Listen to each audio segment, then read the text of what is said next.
Good evening, everyone, and welcome back to another post show breakdown here at BC WrestlePod. Tonight, we have the La Nextrema crew, the NXT PLE review squad here at BC WrestlePod to break down NXT's Vengeance Day.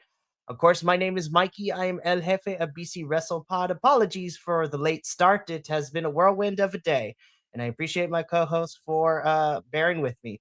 But I have got the crew with me tonight. First and foremost, the man with the plan, who is in the building live for this one, and also is sporting his brand new Belly Bandits Hank and Take jersey as well, which looks really, really fun. The Pleat Father himself, Kilt Man, I am happy to have you here, and I look forward to your insights tonight.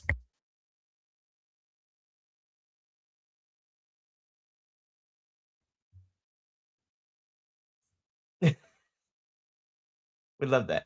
Anyways, so while Kilt gets the sound fix, rounding out our trio tonight is Mr. Papa Oso himself, who is making his reappearance here on the channel. It has been a hot minute since you have been here.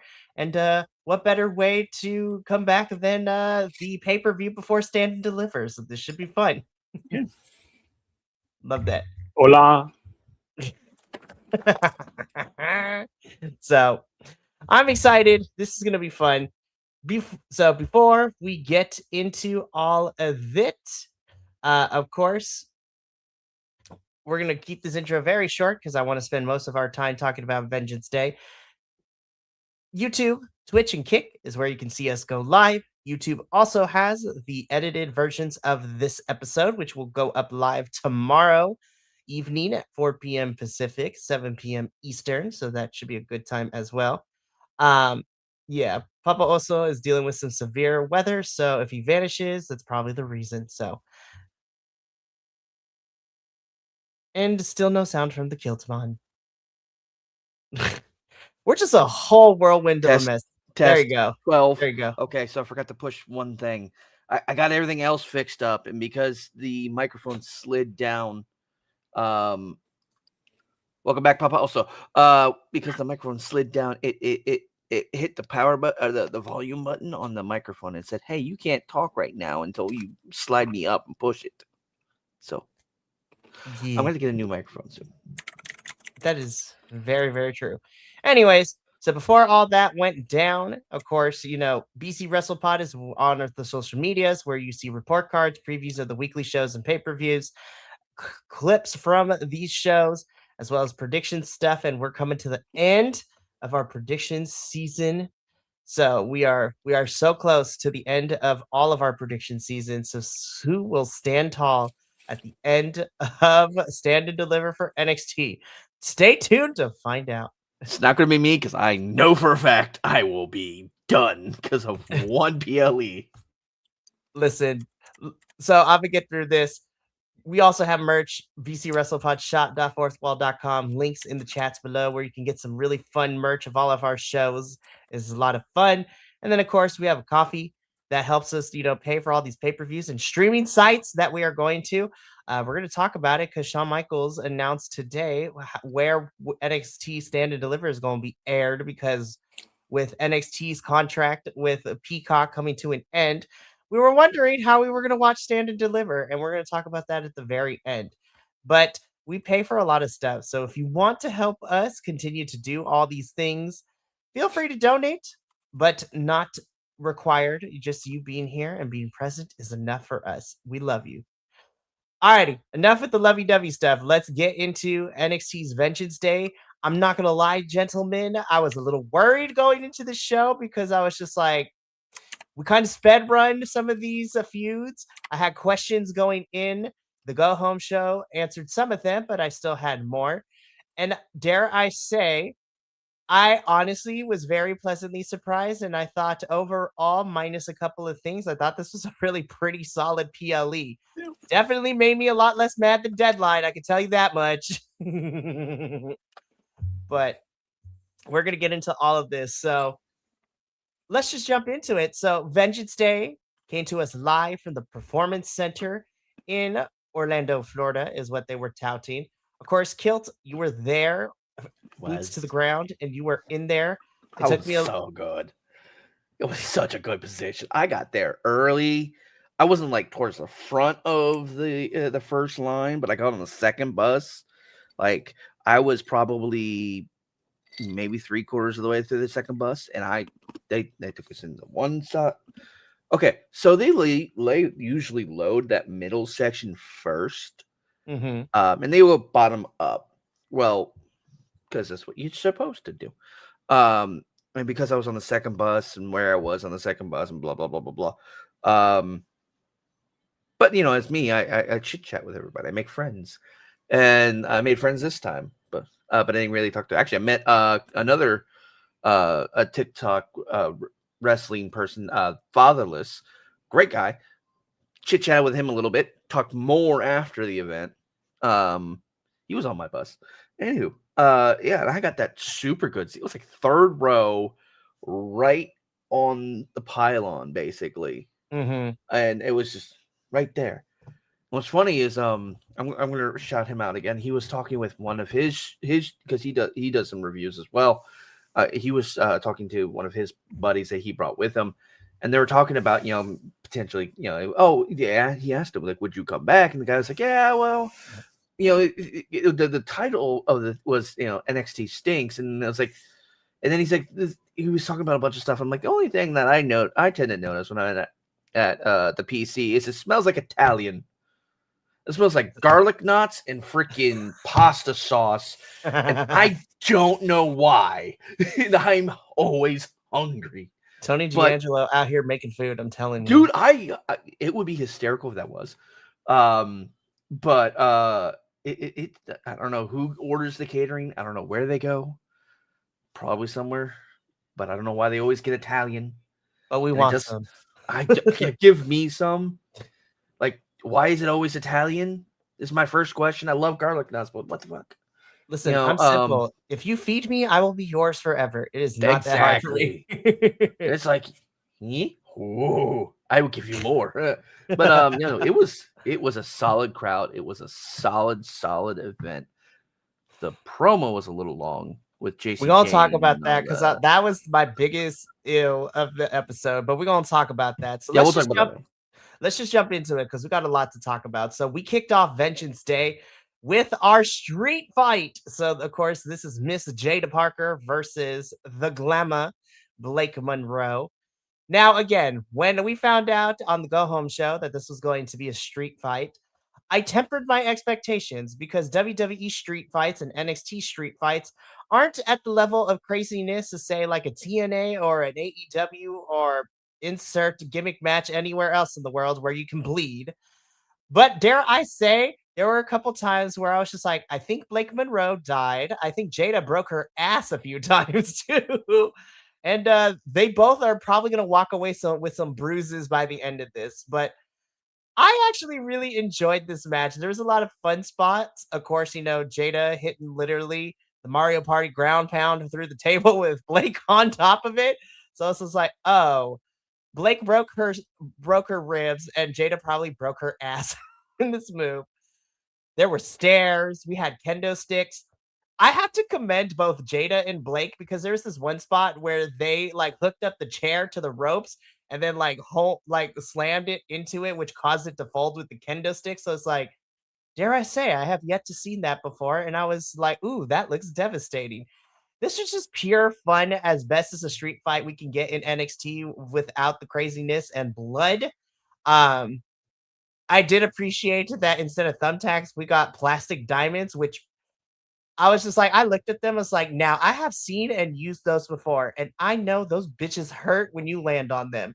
So to pull off wrestling moves on top of them, I knew was going to suck so badly. So shout out to both Blake and Jada for taking that. But yeah, to my surprise, and the only match I say not I, we, because we all picked the same thing. This is the only match we got wrong because Blake Monroe is the winner and wins this street fight before Jada. I was just like, damn. I was just like, I feel like Blake could have lost here. Jada always gets put in this position where she is winning the feud, and then she gets her ass handed to her in the matches that go here. I was just like, we need a blowout match. Jada needs we need to run this back. Jada needs to get it back. This match didn't make any damn sense to me because I'm like, this is a street fight, and Jada Parker does not walk out of it victorious. I mean, come on. I mean, really?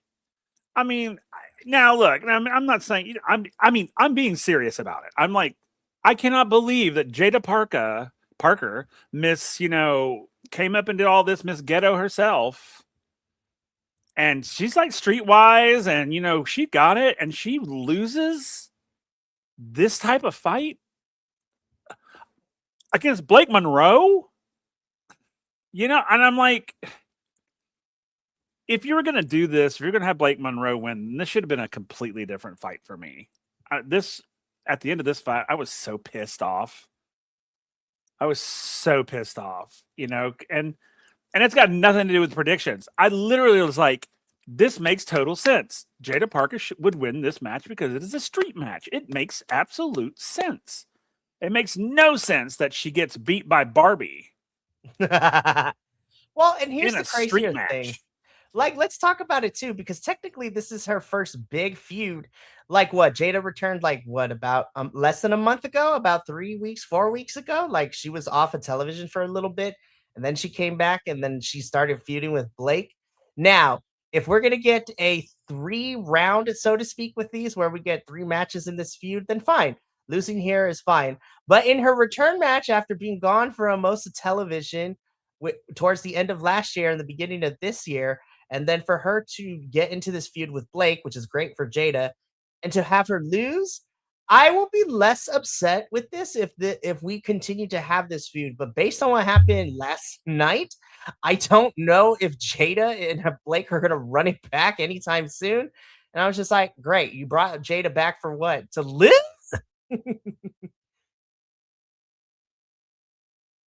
In a street fight. That is what I don't get. I'm like, it could have been any other type of fight other than a street fight. See, a street fight should have been Jada's ace in the hole.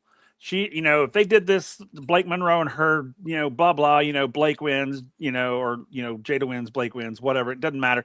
But in the final match, it should have been a street match and Jada should have whooped her ass. Or put it in the second one and have her whoop her ass there. I mean, it was just like, I don't understand what they did here. I don't get it. I literally was so pissed off. I mean, the match was great. Don't get me wrong. I loved watching it. But I was just like, this makes no damn sense to me. I appreciate your thoughts, Papa. So, Kilt, I mean, you were in the building with this one. Me and you were texting as we were both watching it. Of course, I was on the tape delay by like 30 seconds. So when you were texting stuff, I'm like, well, give it in 10. There we go. So, yeah, that was always fun. Because it takes me like 3 to 5 seconds to text you what's going on. Mm-hmm. And so it's like, all right, it's probably going to get there in like 2 seconds. I'm still 10 seconds behind you. I'm like, damn it, man. Catch up. But no, so yeah, what did you think of the street fight? No one in that audience. Well, there was a few people in the audience who liked that result, but the overwhelming majority was pissed that Miss Parker lost. Like, the fuck? How do you have Miss Parker lose in a street fight? How do you have fucking that doesn't make any fucking sense? It's like if you had freaking had Lola Vice lose in an underground match, which we need more of, because holy shit, we'll get to it, but holy shit, that was cool. We need more. How do you do this? It's like you threw in Bad Bunny for an underground match, or not for an underground, for a street fight match, and he loses. Or you throw in Damian Priest, or you throw in, name a you put in the Hardy Boys in the TLC match, and they lose. Lest Like, we forget, they have lost. Remember, they lost well, their yeah, okay, NXT. hold on, hold on. Yeah, Let me clarify. yeah. They lose to someone such as I'm trying to be good because I was going to say Pretty Deadly, but I No, love those Pretty boys. Tedley is great. But Now remember, that's not their bread and butter. TLC is not their bread and butter. Dark State were the ones to beat the Hardys at Halloween Havoc back in October to get the NXT championships back. So Yeah, remember how mad we were about that result too? Yes, I'm very mad, but I'm still I'm making a hey, this is what they're known for. But say also with Dark State, in that analogy, Dark State is more conducive to that style of a match, that style of fight wrestling. Mm-hmm. Blake Monroe is not a street fight style, not at all. She's very clean cut, very Americanized, like just At least normal. the character that we're being presented, because Yes, I know people tend to forget, because I was like Blake Monroe, and then I look at her, Mariah May back in AEW at this point last year. I'm like, now I know you can go, but storyline wise, this does not warrant you winning here. Now, I don't know if it's because I will say, and we talked about this, Jordan Grace and her having that steel cage match at Battleground was awesome. And Blake lost that. amazing. So I was just like, okay, Jordan winning makes a lot of sense. But unless you're going to run this back and give us the trifecta of 3 matches in the feud, if we're not running this back, because again, it seems that Blake is going to be busy with the Women's North American Championship scene going into Stand and Deliver, it just makes it irritates me that Jada was brought back for her to lose this. And so now what Jada gonna do? What we gonna do with her? Like, is she gonna be off my television screen again? Because I don't want that. I was like, don't.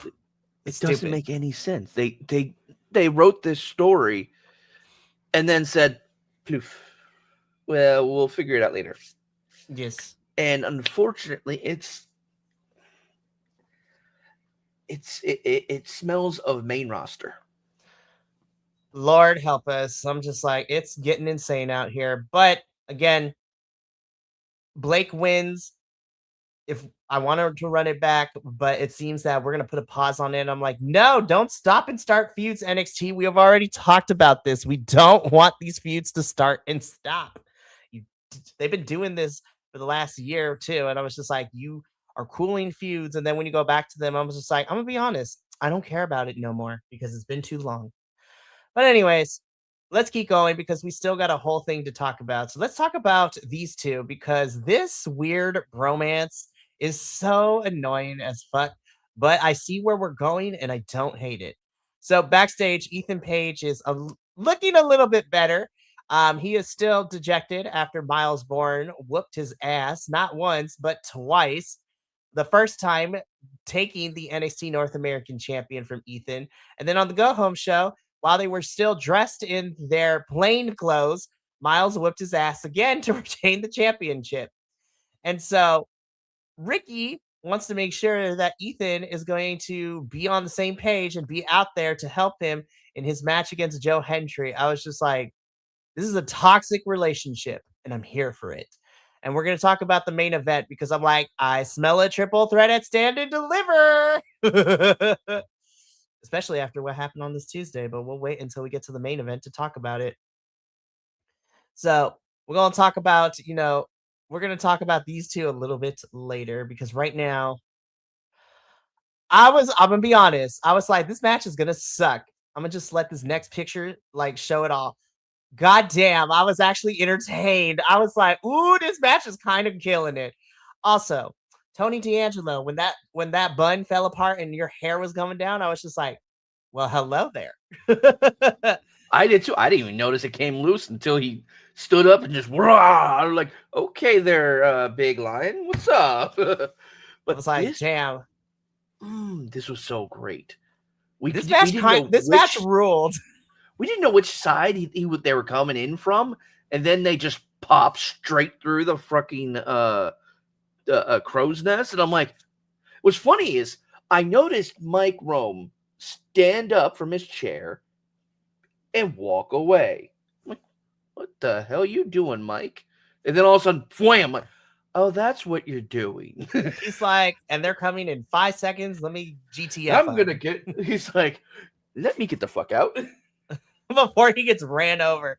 again. Oh man, I thought Tony and Dion got hurt because when they went through, the crow's nest, they ran into whatever case that was sitting there. I'm like, oh, someone's head just went through there. I'm like, oh my God, that is crazy. But let me break down the events really quickly, right? So we got a couple of the NXT people in the parking lot. Dion Lennox is waiting in the parking lot for Tony to arrive. Quote unquote, Tony's car arrives and all the Dark State attack him, but it turns out it's a decoy. And then Tony jumps them from behind. Then we have them brawling in the parking lot, brawling them backstage, coming back out to the parking lot, down the hallway outside. And then when the numbers game is too much, all of a sudden, out the mud just jumps in and they jump the Dark State boys too. And I was just like, oh shit, everybody getting into this one. I was here for it. Because also OTM got beef with Dark State. So OTM is taking care of the Dark State boys for a little bit, which then Dion and Tony head backstage once again. So they went through a door, they went through the wall, and then eventually they made their way to the crow's nest in which the fight continued. This was so intense and out of control. I was just like, well, damn, color me surprised. I was pleasantly surprised with this one of how intense and how crazy. And this was just a regular kind of match. I know we started in the parking lot, but this is not a street fight. This felt more street fight than the opening match did because this was a parking lot fight. It was crazy out here. My God. And by the end of this, after a really fun back and forth, Mr. Lion Tamer himself, Tony the Daddy D'Angelo, wins this match and puts a nail in. Hold up. It is Hold up. Tony the Lion Daddy D'Angelo. My mistake. Because he has Tony, that mane. I was just like, I need you, Tony D'Angelo. I need you and Paulo Malo to tell me what that hair care routine be looking like out here. Shoot, can I get some plugs? Gimme. I want some hair back. Listen, if I can grow hair like Tony D'Angelo, I would be unstoppable. That's fair. Me too. Anyways, Tony D'Angelo wins. This was really good. I'm gonna go to you first, Kilt. What did you think about this match? Oh, this was so much fun. This is at the top of my list for the night. This was so much fun. Like, the crowd went nuts when OTM showed up and started whooping ass. It was so cool. I loved every step of this, and like trying to get the layout of the different areas that they go through. And it's like, okay, where are they going? Which side are they coming in from? Are they coming from that way? Are they coming from that way? Like, what's going on? And then like I am so glad I got to be in this because it was phenomenal. Love it. Papa Oso, your turn. Tell me about this match, and on a scale of 1 to 10, how thirsty are we for Daddy Lion to Tony D'Angelo now? I have no numbers. That's so high. I've always had a soft spot for Tony anyway, but now I have a hard spot for him. So no. Excuse me while I clip that because that needs to be done. Yes, do it right now. So going back on my past experience when I was younger with my dad and all that, this beautiful event that unfolded is what wrestling is all about. This was a beautiful piece of physical storytelling. There was no ifs, ands, or buts about it. We knew what was happening. We knew who was doing what, why they were doing what. Everything was so beautifully done that it was. I watched it twice. I was like, "This is freaking awesome!" And of course, any chance I get to see Dark State get their asses whooped, I'm there for it because they drive me insane. And it was great to see Out of the Mud coming and like doing it. I was like, yes, I'm so happy that they have shifted into something so much better than what they started out with. And it's so wonderful to see them like getting into it. And like, then I love this Dark State Out of the Mud sort of, well, I don't know what you want to call a rivalry or whatever, but I do love that. But no, overall, I love this. This took me back to my childhood when wrestling was like, grab a 2x4 and hit that guy in the head. I mean, it was like whatever I can do. I mean, throwing through doors and things like that. I mean, that's the showmanship, man. And it was thrilling for me. This was out of everything that happened this evening, this was probably like my highlight because it was so fun and exciting and thrilling and showy. And it had its cheesy moments, and it was like, it took me all the way, it took me back to my childhood. It was great. Right. And I feel like this is the direction, that I'm really happy to see Tony go into. I need more intensity from him because, dare I say, I would like to think that this kind of weird put together match for Vengeance Day is kind of probably Tony's best match so far in NXT, at least for me personally. But this was such a fun one. I had a blast watching this. And, as we found out, now that Tony has kind of put to bed the chapter with Dark State, because Dark State is also moving on, because it seems that they and Out the Mud are going to be feuding for a little bit. Last night, Tony, put Joe Hendry on notice, be like, hey, I'm coming for that title at some point, so be ready. I'm like, Tony D'Angelo as NXT champion, let's go, because I've been waiting forever. And I think now that we have kind of a shift in his character and what he stands for and where we're going, let's do it. I'm here for it. So we move on from this match into this one, and I'm just like, so this was my favorite match of the entire night.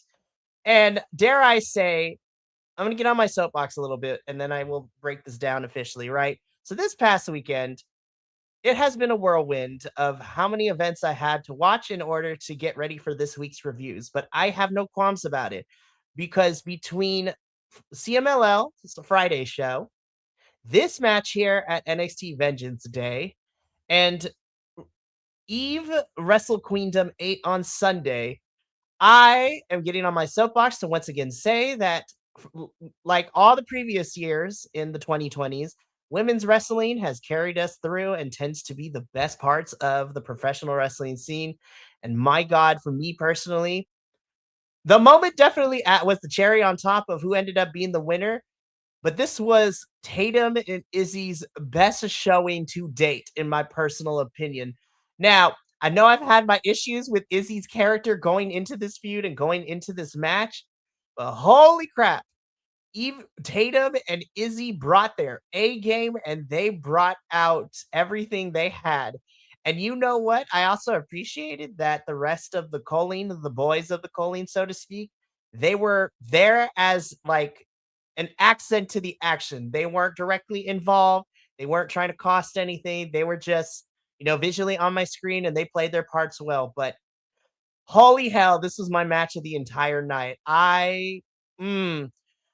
This was such a fun back and forth. And I was just like, this match made me ooh and ah the whole way through because there were so many near falls.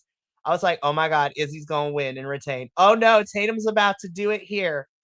Also, Tatum Paxley, the graveyard driver as your finisher looks hella fun to watch do of how she finishes the match. And no notes. This was awesome. This was a fun back and forth. They gave it everything they had. And the fact that Tatum is your new NXT Women's North American Champion, she is now the only other woman in NXT history to be an NXT Women's and an NXT North American Champion. The only other person to have done that before her. And honestly, I would be proud to be in this Hall of Fame, so to speak, with this honor, is Miss Stephanie Vaquer. Stephanie and Tatum are the only two women in NXT's history to hold both women's titles at some point while they were here in NXT. I'm like, damn, Tatum, be in that presence, bask in this moment. And then I started crying when I saw her, how excited she was on social media and how much her and Shawn Michaels were celebrating and being like a dad. Shawn Michaels was hugging her and congratulating her. I'm like, but he is really embracing social media a lot more than well, Hunter. yeah. Mr. Levesque over there. No, he doesn't get to be called Hunter no more. It's Mr. Levesque or Paul. I know Paul. there's Paul Heyman. It's Paul Levesque. I'm not calling him Triple H no more. But no, yeah, he like you've while he hangs out with the crowd at NXT in the merch booth before the show a couple of times. He shoots a lot of hilarious moments backstage, behind the scenes stuff, and just goofy things. Like you'll see later. We'll talk a little. I think we'll touch a little bit on tonight's episode or last night's episode, but there was a little after action scene between Sean and Sean and Shiloh. Oh my god. Okay. It was so hilarious. We're gonna wait at the very end because honestly, I think Shiloh Hill might be my new favorite person, especially after last night. But I'm gonna start with Papa Oso on this one. Let's talk about it. This match for the Women's North American Championship. Just tell us, Papa, what did you think about this match? This match did not go the way I thought it was going to go. I mean, not the ending, but just the sheer. I thought this was just going to be another, like, sort of almost kind of throwaway. That's kind of how I was going into it because they've kind of, just because of the way the whole Izzy and Tatum thing has been going. I was just like, it felt more like, oh, they're just playing with us. I was like, oh, here we go again. That's where I was at the beginning of it. Then as it started, I was like, okay, all right, this is not bad. And then, it sucked me in and I was there with it. And boy, howdy, I have never been so proud of Tatum in my entire life.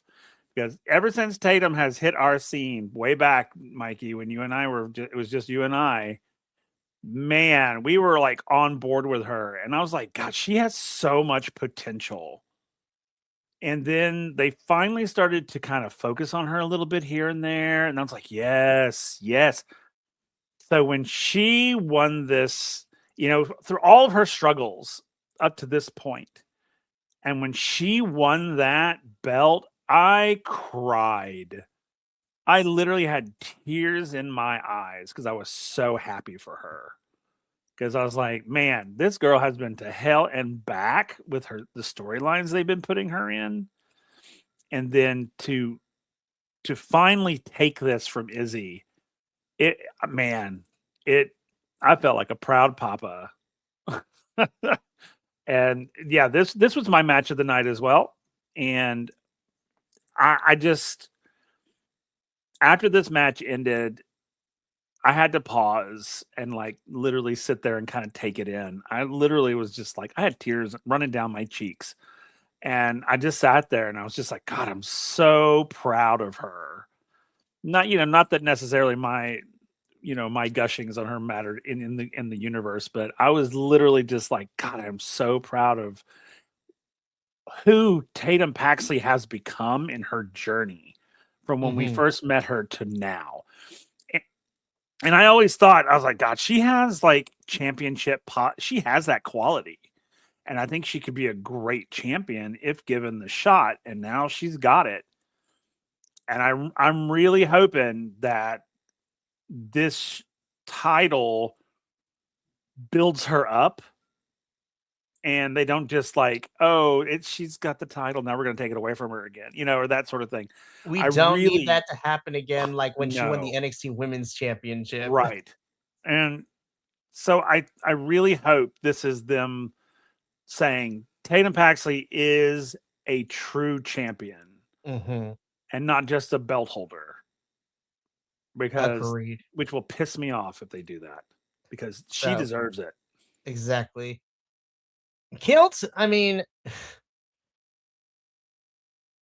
like, like There was only a few people in that stadium, or you can call it a stadium, in that sound stage.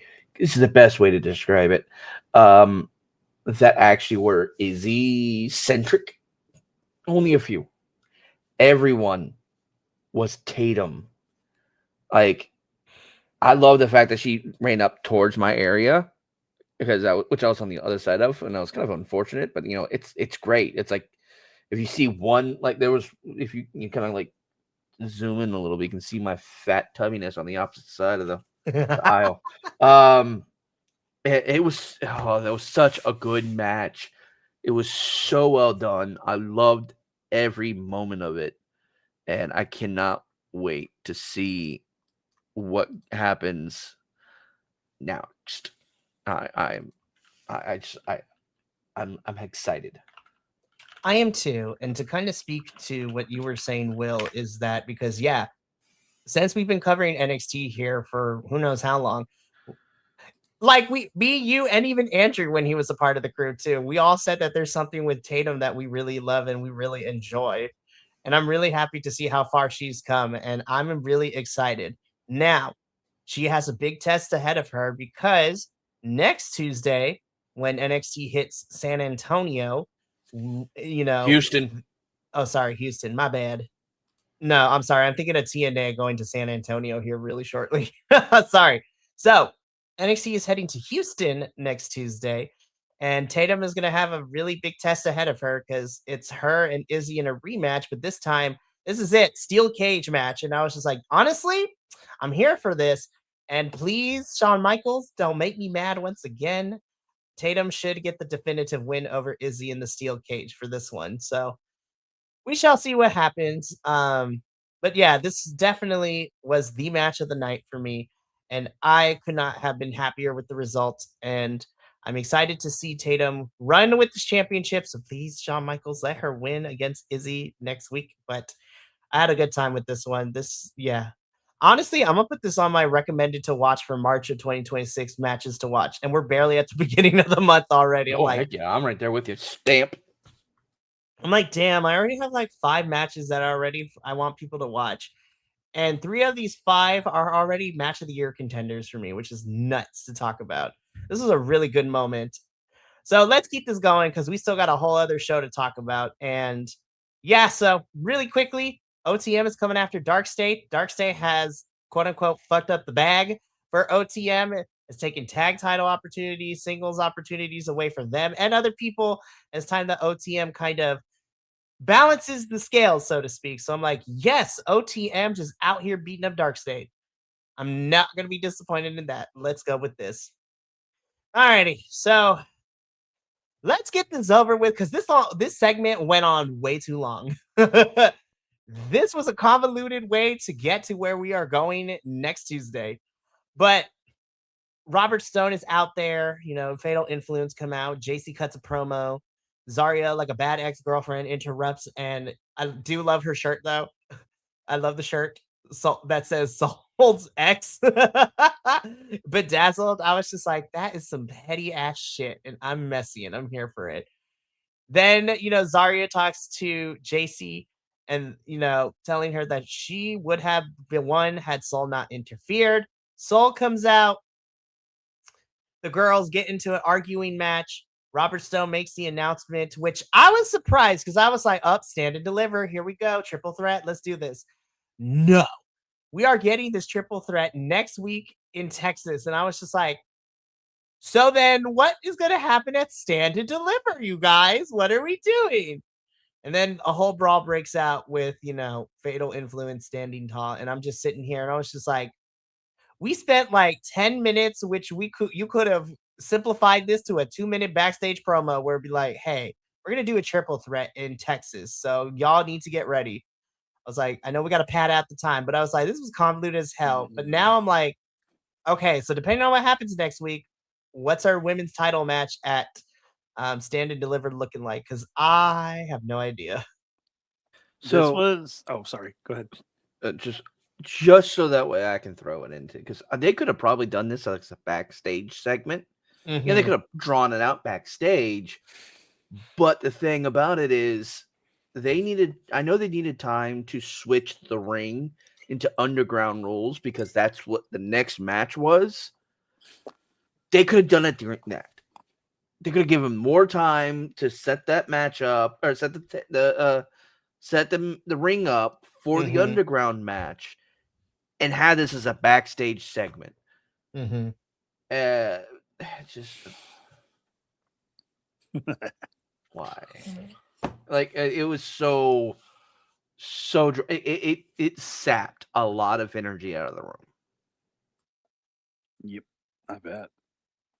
This is the wrestling personification of an email, and we would have gotten just as much out of it.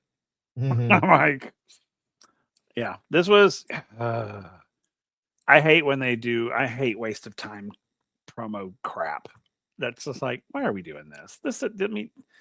This did not need to be a whole filmed segment. Mhm. This is like, yeah, I was just like, oh god. I fast forwarded through most of it. Actually, I think I fast forwarded through just about all of it, because I was just like, nope, let's get to the wrestling.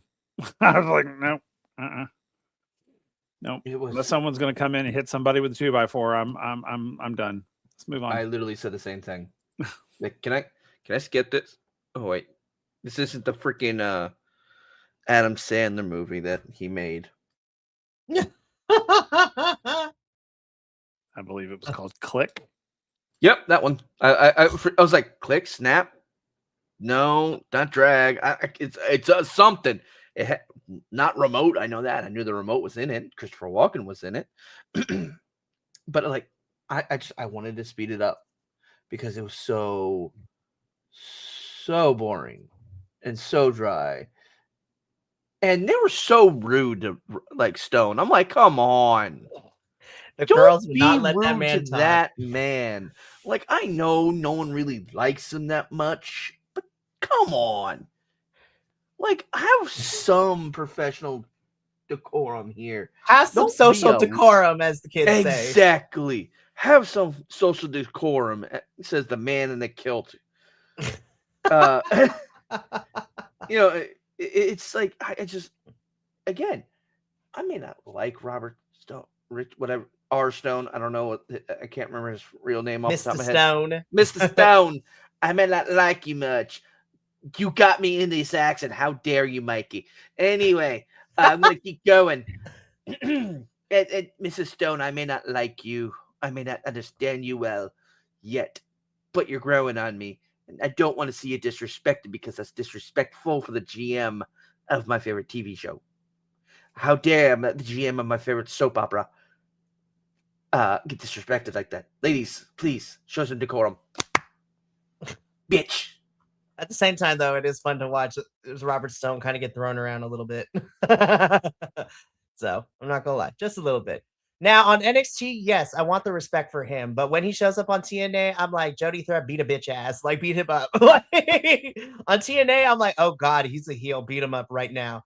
I don't know who's more annoying, him or the concierge for the Elegance brand, but stay tuned for that debate on Friday. Pee Wee Herman. Pee Wee Herman. Lord help us. That is a crime against Paul Rubens. How dare that you? was my first NXT show at the PC, was when he was there with the Elegance brand. And I remember, because it was funny, I was actually sitting across the aisle from where I sat on Saturday. Saw Ash too, yeah. And I'm sitting there, and I'm just like, all of a sudden, I'm just standing there, kind of like, just watching what's going on in the ring, and all of a sudden, I just feel a hand go whap. I'm like, oh, what the fuck? Oh shit! Okay, wrestler. Sorry, ma'am. Ash by and so Elegance. She sat down like in front of me, or the one behind, one in front of that, and they were calling him Pee Wee Herman and all that. I remember it was vividly. I was like, holy crap! I didn't realize I was here. So. Also, just to kind of end this too, I talked a little bit about this week. The crowd came a little bit more correct than last week, But I still find it weird that we're getting more people booing for Sol Ruka now. It's just like, damn, this was a quick turn. I know everybody loves Zarya now that she's a heel, but damn, y'all. I was like, we turned on Sol real quick. So I was just like, no, you cannot make me hate my girl. I love Sol Ruka. Her, like, anyways. But yeah, so we get this triple threat next Tuesday. So I'm like, well, we're going to see how the stand and deliver match is going to turn out literally like 2 weeks later. So yeah, we are about 3 weeks away from stand and deliver. Let that sink in, you guys. And for the first, like we talked about, for the first time since its inception, Stand and Deliver is not part of WrestleMania weekend. So it is happening 2 weeks before WrestleMania. And we will be doing a live watch along for Stand and Deliver Saturday, April 4th. I will be on spring break, so a bitch has no priorities. So I'm excited. But more on that later. We got to keep the show rolling because NXT Underground, let's talk about it. So I knew this match wasn't going to go long. And then, I was just like, honestly, though, even though I wanted it like maybe 2 more minutes, dare I say, on paper, in terms of all the matches and the stories going into Vengeance Day, this is probably the best one that is being told because this has been going on for 2 months. This back and forth between Lola and Kalani, beating Lola beating Kalani injuring Lola, and they're always fighting in the locker room, which is a lot of fun to watch. And so again, I love this for Kalani because she is the Icarus and she flew too close to the sun in this situation because she thought she could easily beat Lola if she trained with Shayna Baszler. But I'm like, girl, this underground match was made for Lola Vice. She is a whole ass MMA fighter IRL. I'm like, Kalani girl, we flew too close to the sun, and instead of your wings of wax getting burnt and you plummeting to your death, I can say this because that is how Lola won. You got knocked the fuck out. Also, shout out to Lola's dad. I was just like, he did not read the script. Like, all his emotions were real. And I was like, I'm telling you, man, you cannot keep a Latin man and his emotions in check. You're going to tell him to tone it down? Fuck all that. We are passionate people. And so this match was a lot of fun. And yeah, Kalani again being so fucking cocky in this match. Like storyline wise, it's so fun watching her get more cocky and arrogant, and then for her to get knocked out by Lola at the end of this match was a lot of fun. This is not a 5-star classic. I'm not going to put this on my match of the year contenders, but you know what? This ends the feud right here. And the right person is the ultimate winner of this feud in Lola Vice. And I'm still rooting for Lola. Let's put a championship on. Let's put an NXT championship. Let me rephrase that because technically she is a champion. She is a AAA mixed tag team champion with Mr. Iguana. But let's put an NXT championship on this girl now. So, Kilt, I'm going to start with you for this one. How did we feel about Lola Vice versus Kalani Jordan in NXT Underground?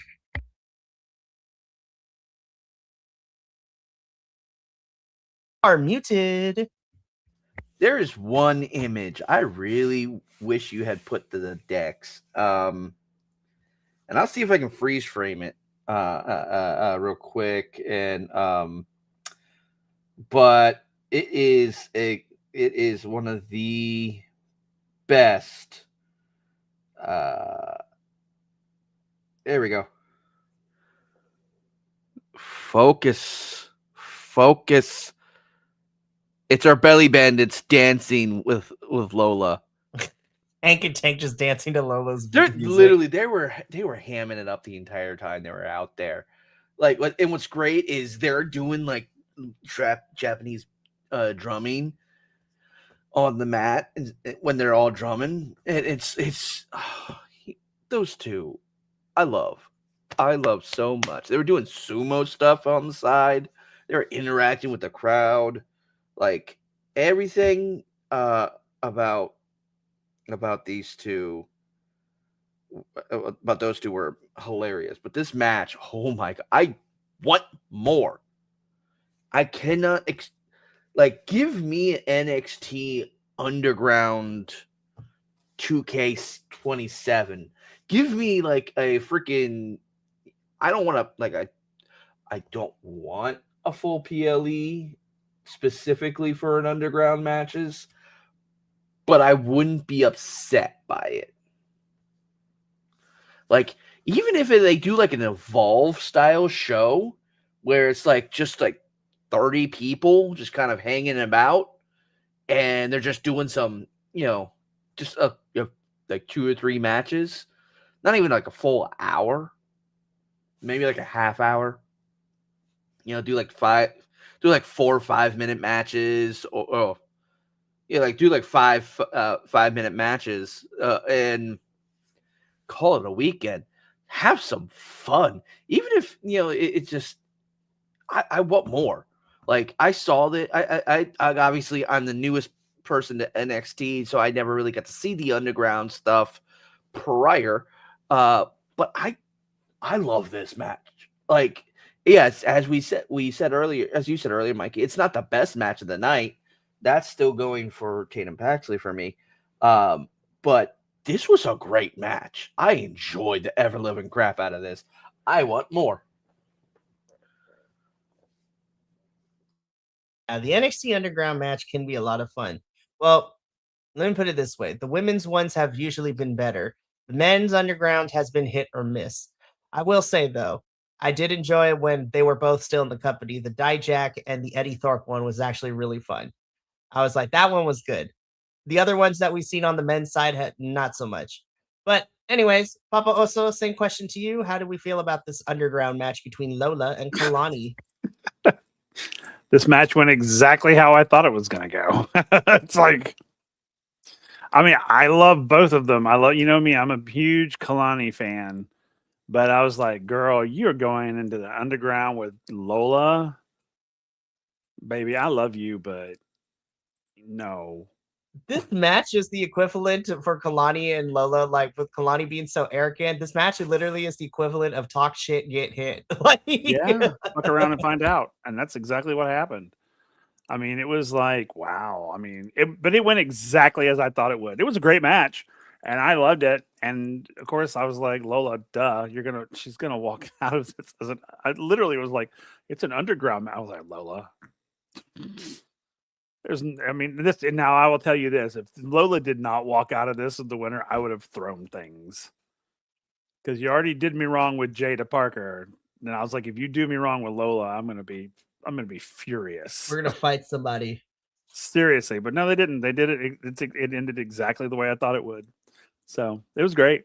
I love me some Lola, and I'm so glad that she's like doing her thing. And I love me some Kalani too. And don't get me wrong, I love me some Kalani too. But yay for Lola. 100%. So Lola once again wins the NXT Underground match, and fantastic. So we move backstage where JC Jade is having a minor panic attack, as she always does when she actually has to defend her championship. And so Lainey Reed tells JC that, hey, you know what? I'm going to take care of Soul, so you have one less problem to worry about come Texas. And yeah, we'll take care of that. Spoiler alert, Soul snatched that Soul real quick.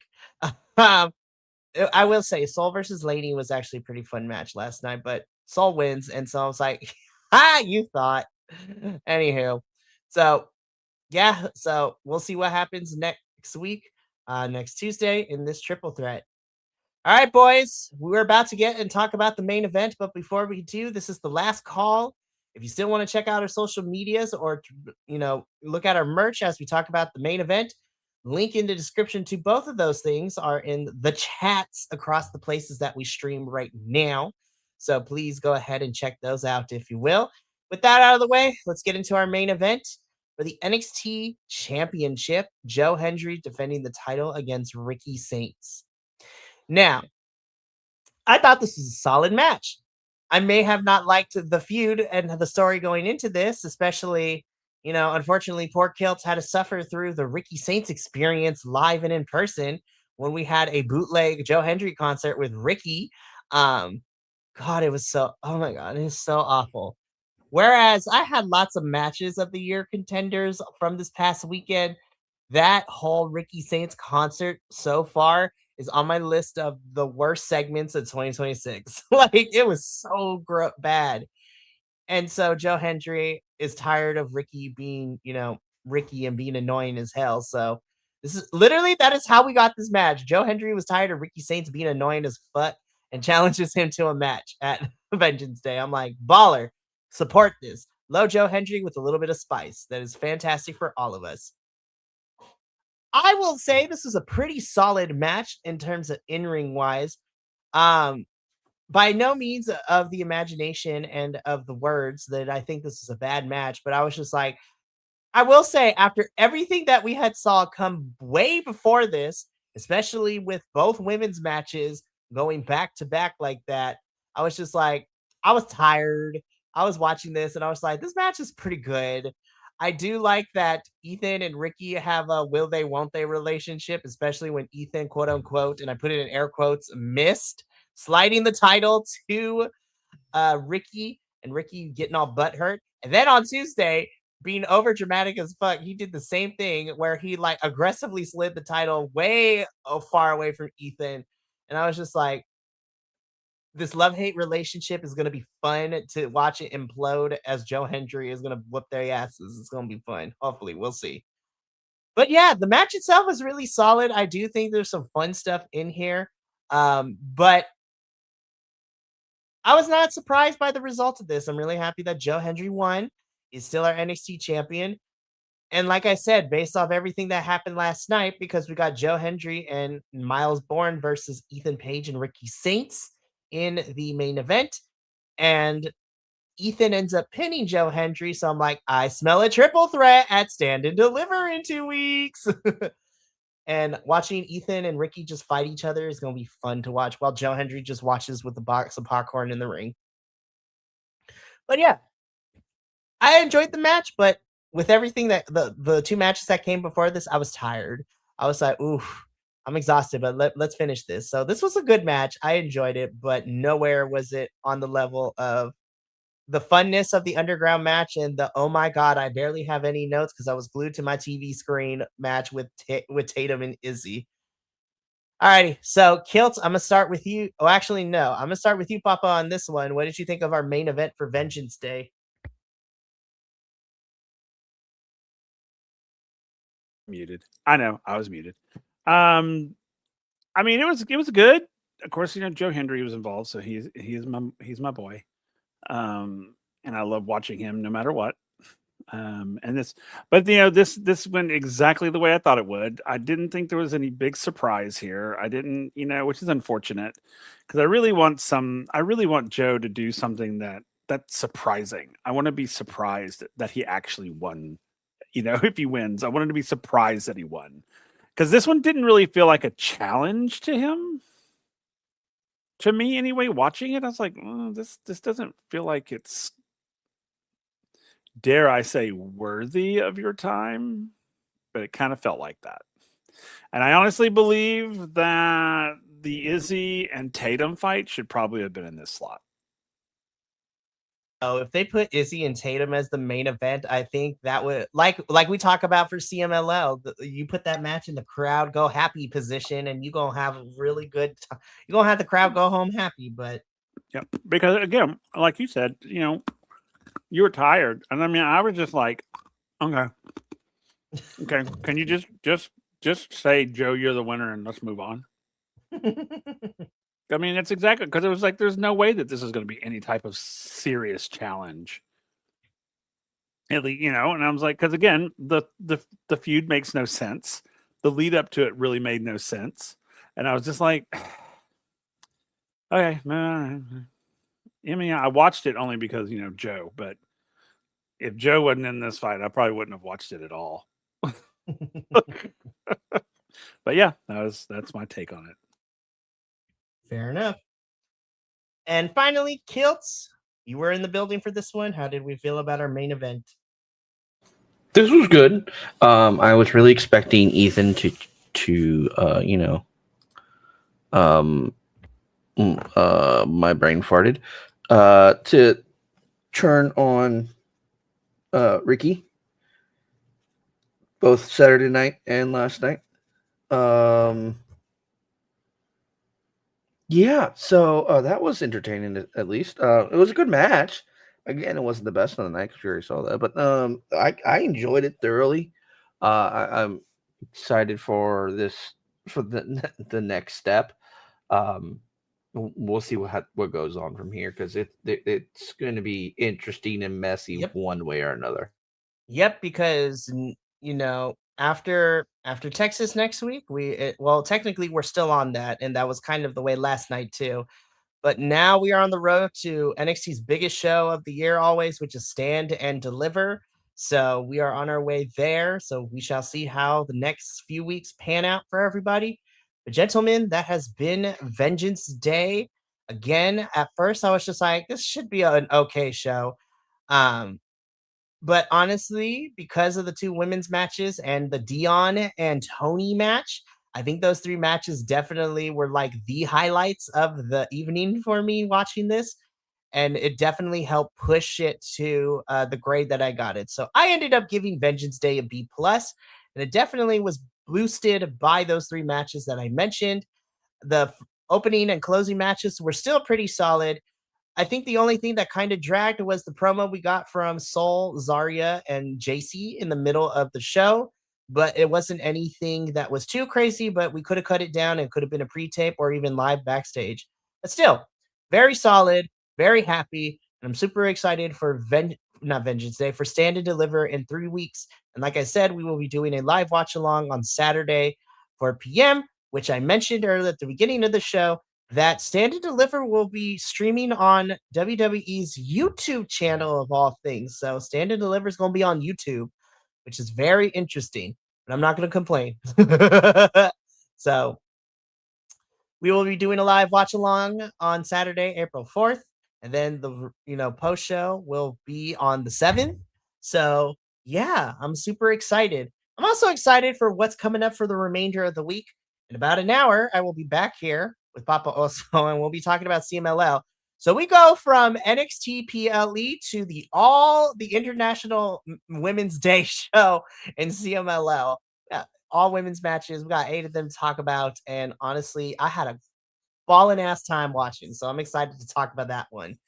Then tomorrow evening, we continue the International Women's Month / weekend, as I will be here with Benny as we talk about Eve Girls of Battle Riot's Wrestle Queendom 8, which saw women's wrestling. And honestly, that show alone has 3 of my match of the year contenders already, and it's barely March, and it's insane. And then we wrap things up this Friday with TNA, where I don't know if I'm happy that Papa Oso is back, or I'm more afraid that he has been missing the last couple of weeks. So he has avoided all the shit that we have had to gone through the last couple of weeks, and the convoluted plots that we've been getting in TNA. But you know what? His presence will be welcome because we're gonna talk a lot of shit on Friday, and it's gonna be good. So, but that's going to be it for all of us here tonight. Thank you so much for tuning in to La Nextrema. Again, the next time the regular NXT show post show will be back next Wednesday. We're going to talk about and we're going to come in either happy or very upset, because honestly, the women's match is what I'm looking forward to the most. Also, I need Tatum to win that steel cage match as well. But that's going to be it for us here tonight. From all of us here at BC WrestlePod to you at home, remember, take care of yourself, love one another, stay iconic, and more importantly than anything, you always deserve to finish your story. I'll catch you later in about an hour for CMLL. But until then, sayonara, adios, and until next time, peace.